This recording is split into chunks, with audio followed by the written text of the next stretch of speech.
Is this happening to you?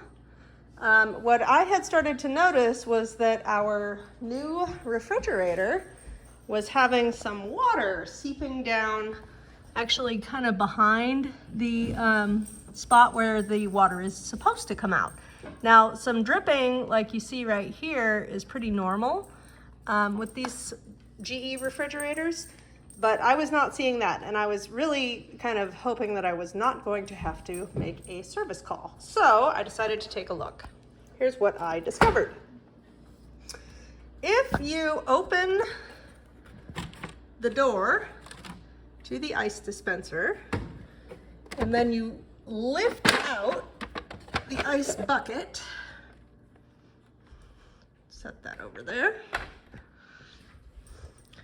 you will gain access to this magical portal, which leads to your ice and water dispenser.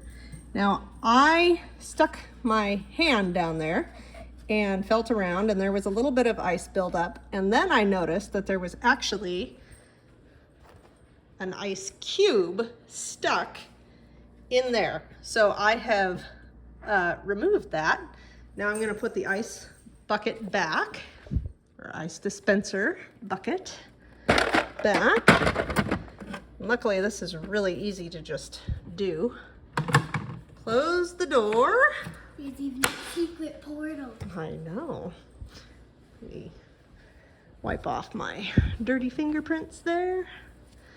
Close the door and clean up. Now, one thing that you may have to do, I had to do it, in order to get that ice cube out, I actually had to pour a little bit of cool water down into that magical portal to loosen it up a little bit. So and then it came out that way? It does. So I stuck a bucket I can under see the there. magical portal.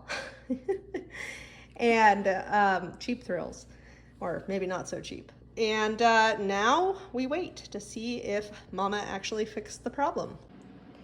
Lo and behold, the problem is fixed. It has now been actually several weeks, and we've not had a repeat performance. But I am really happy that this was a DIY fix that was super, super quick.